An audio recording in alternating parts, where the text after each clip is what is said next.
Jai Shri Mataji. Let us all bow down to Shri Mataji, raise our Mother Kundalini and put Bandhan.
Shri Ganesh Mantra.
Let us now listen to Shri Mataji's speech.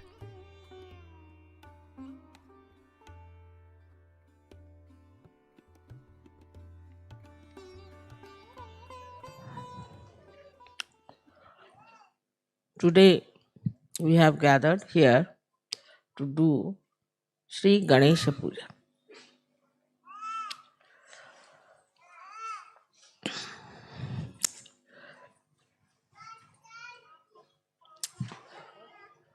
The first deity that was created by Radhishakti was Sri Ganesh. Because it was necessary first to create the deity of principles. The deity of principle, in the sense that whatever is created, whatever is there, has called bhava, whatever has been so far created, up to human level, everything had to be through the implanted mechanism of energy. Otherwise, nothing could have been created.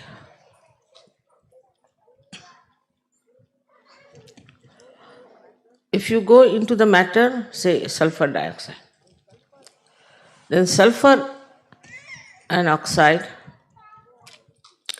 go on deep into it till you reach the state when it is a molecule. Then you see these atoms of sulfur and oxygen, they oscillate.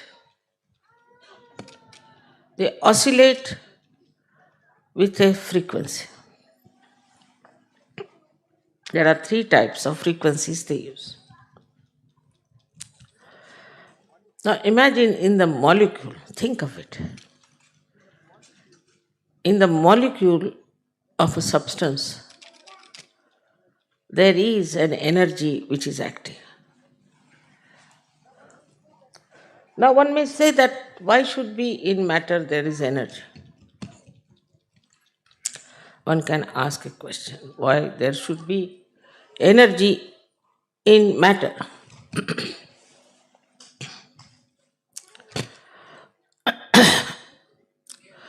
If there was no energy in the matter, how can you have all chemical compounds? Who pushes them? say you have sodium chloride. Sodium and chloride are attached to each other. But if the chloride has to go to some other atom, then who does that? There has to be some energy which is absolutely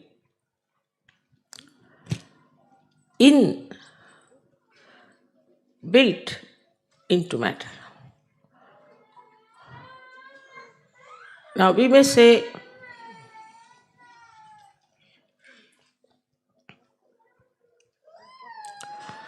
that what about water? You know, water has energy. That's how we have hydrostatics. Even coal, even stones, all of them have got energy within themselves. And it is all controlled by the principle of Sri Ganesh. So, though he's such a small, tiny little child, how great is his work and how much he has to work out. Now, from matter, you move, say, to living plants, then to animals, then to human beings. And everywhere his energy works. At the level of matter, they might call it electromagnetic. But potentially, it is the energy of Sri Ganesh, which is electromagnetic at that point. Then it starts evolving, growing. That's how we have different stratas of energies that we see in different growth of the evolution.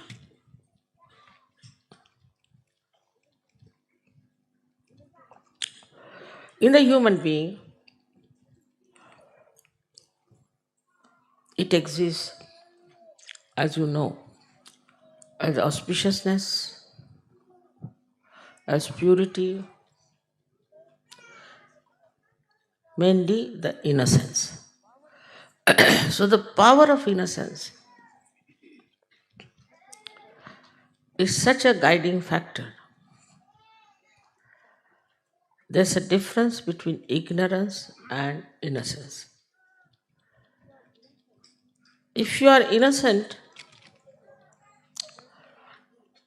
then to you,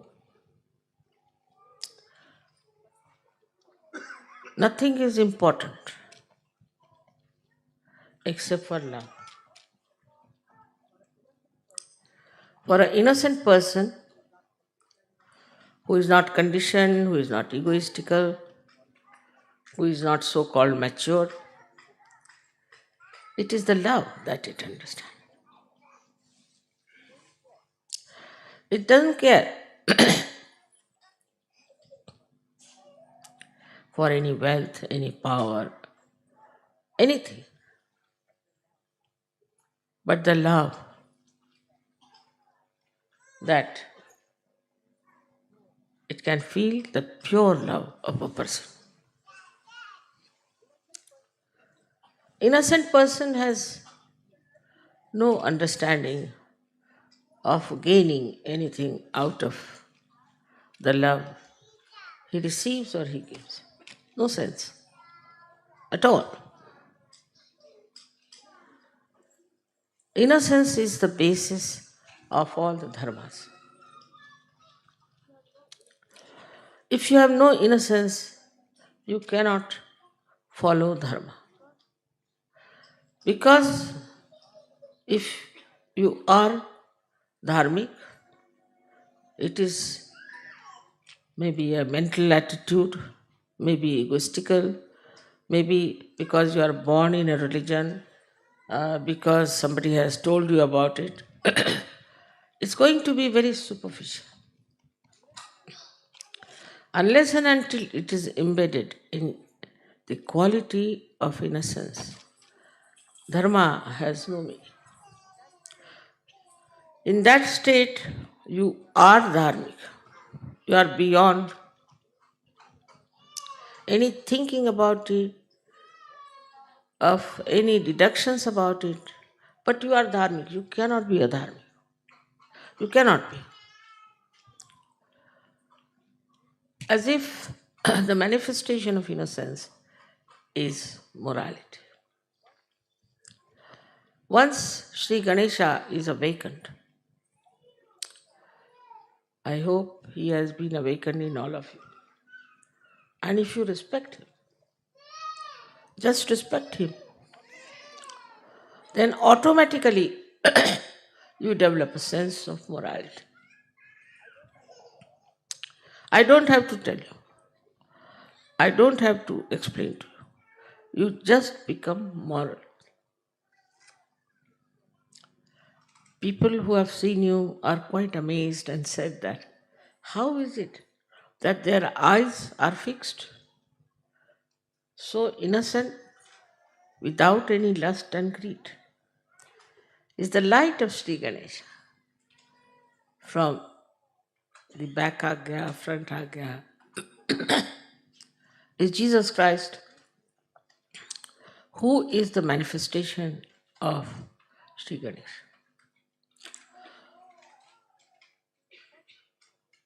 It is impossible for Western mind to understand that Jesus Christ was purity. They can't understand. And they have criticized him and said horrible things against. Somehow he is forgiving them. But one thing about Sri Ganesh is that he worships his mother. Motherhood is very important. Motherhood in the women, motherhood in the father, and also in the children has to be accepted as the mainstay of family life and society.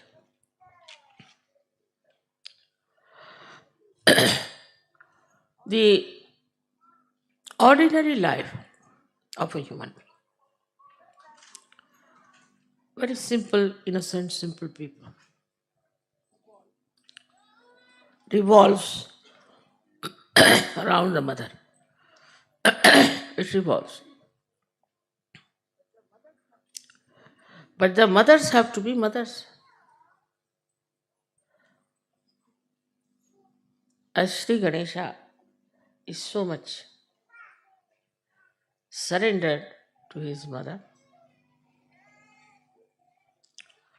and who is his mother is Adishakti. He does not know anybody else, just knows his mother. This is extremely important in surgery. As we say, there is immoral human beings. They are doing immoral things.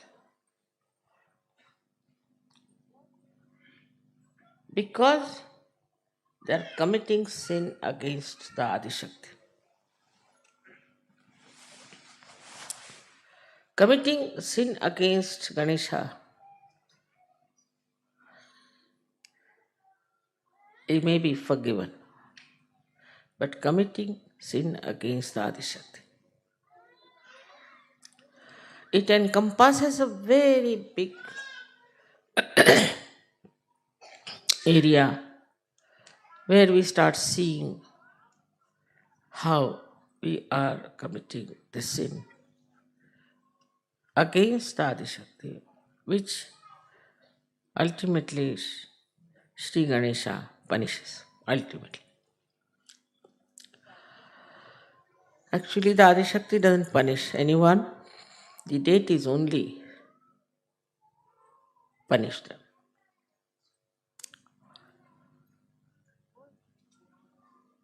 First and foremost thing that is to be understood, that innocence should be respected,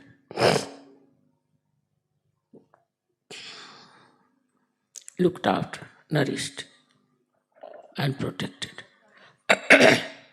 That's why I'm very particular about the children. Children should not be exposed to the public. We should not try to make photographs out of our children and expose them in the newspaper or give them for advertisement or anything like that. It's a very wrong idea to expose your children,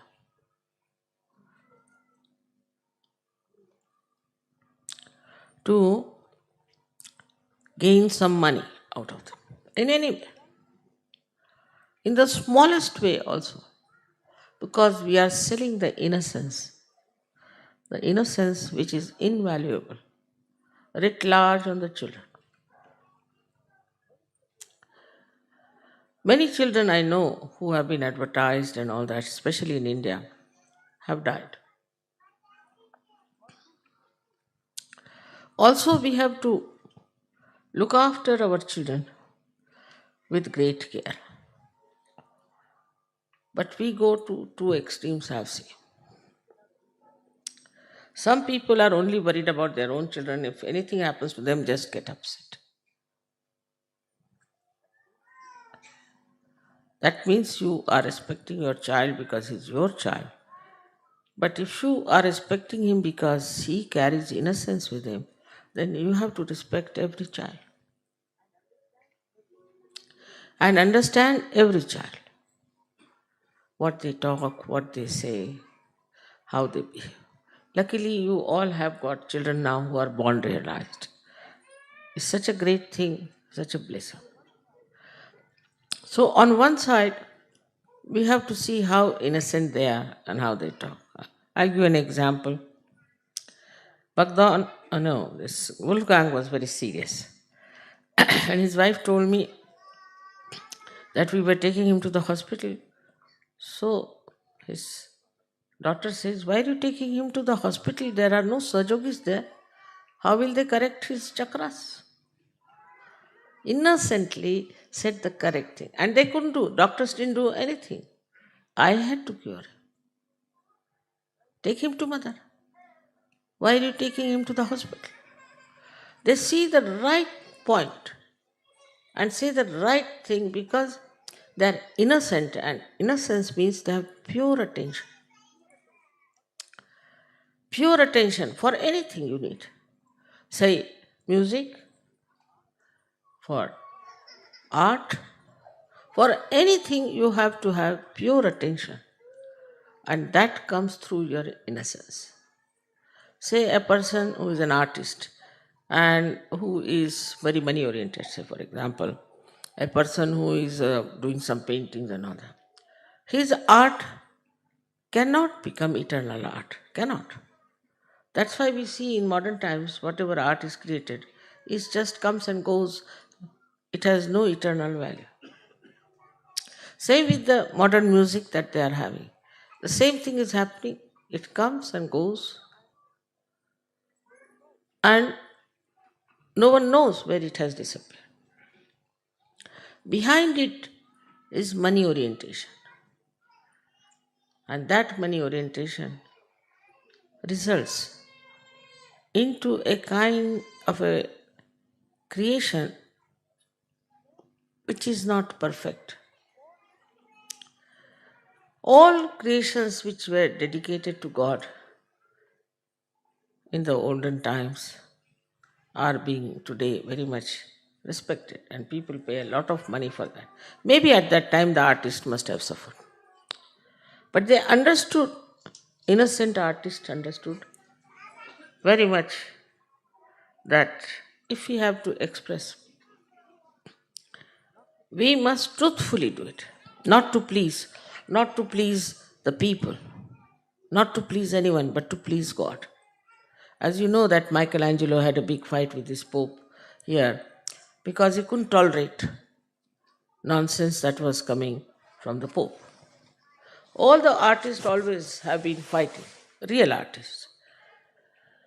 So, this innocence also gives you a power of self understanding. You know where you stand. A person who is innocent knows very well that he is standing on the pedestal of virtues. He should not give in to all kinds of nonsensical things which are very popular, maybe fashionable, maybe accepted. For what? For what are we going to sacrifice our innocence? What is our gain? Maybe some people are too brilliant and they may try to show off with their brilliance for a short time, but they don't remain in the eternal history. They go as egotistical people or as very dishonest people. Nobody respects them. So there is a big attack on the innocence of people. Big attack. First, it comes from children. As you see this nonsense that is going on, which we hear about, I mean, I can't even understand why they do it. They do it on children, these funny attacks of abusers. It's just because they want to kill the innocence. Perhaps those who do it have no innocence in them and they don't want the children to have any innocence left in them. Otherwise, in India is something we can't understand, really, we can't understand. But it is becoming much more prevalent, much more fashionable now because there is definitely an attack on innocence. Not only on children, but even on people who are innocent. Because those who have deliberations in criminality, in all kinds of sinful act, will never, never try to protect innocence. Never. Because the juxtaposition is there. They are doing something which they think is the best. I don't know if they think that way, but I don't know what justifies their behavior like this is to attack the innocence of children. In so many ways, you will find this innocence is being attacked. If your children are doing well, if they are studying well, somebody might try to catch hold of them. If some person they find is an innocent person, they will try to put him into trouble. The innocence is sort of is itself is such a power that it challenges the hatred, the abusive nature of people.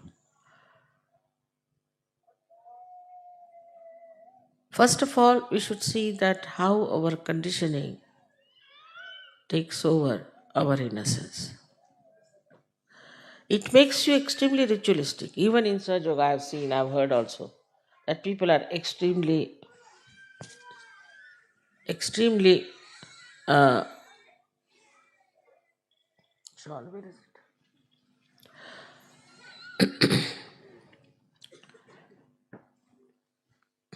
Ritualistic. Now, the ritualism is like this, that you have to say something 3 times, you say 3 times, 7 times, like tied up people. I've seen some Sahajogis like that. And some Sahajogis, I think they must be bhutish, get frightened with me. What is there to be frightened of me? Because they are bhutish, they are getting frightened. Otherwise, why should you? I love you all, and you won't find more a greater mild guru than myself.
Mahamantras.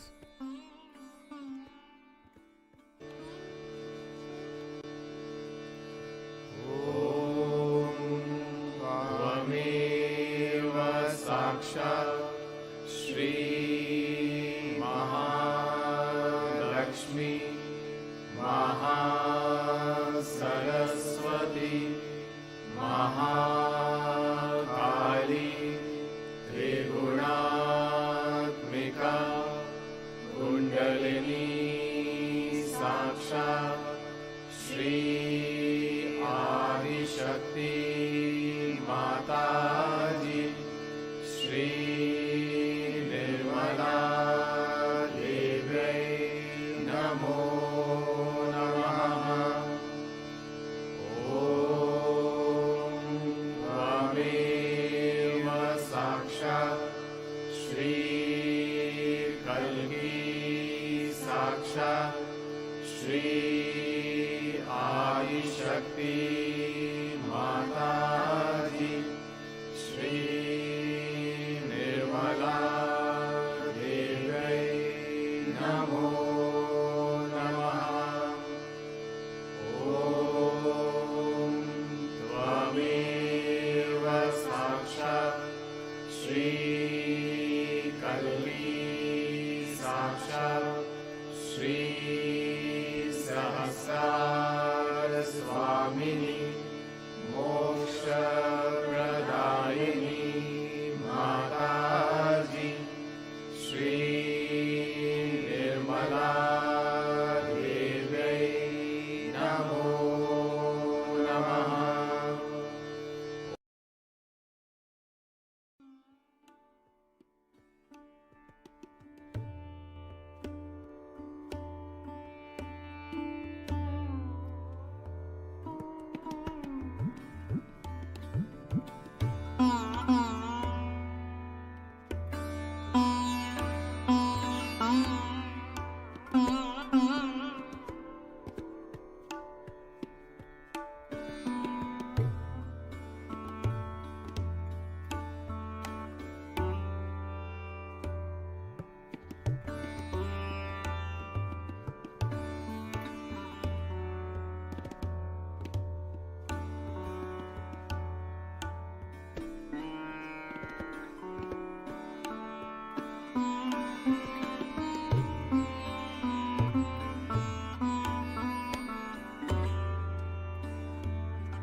Thank you, Shri Mataji, for this beautiful meditation.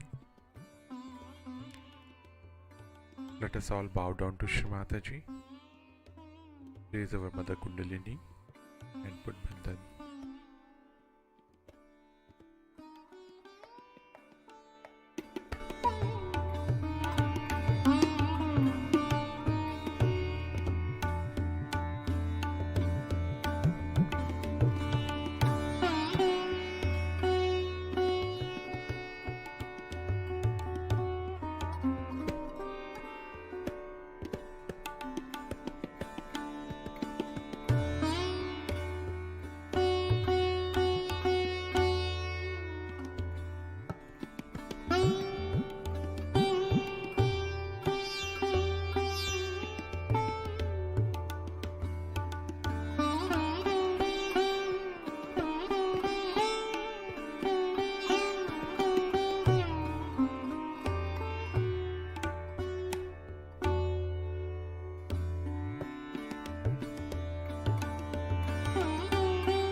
We will meet again tomorrow morning, same time.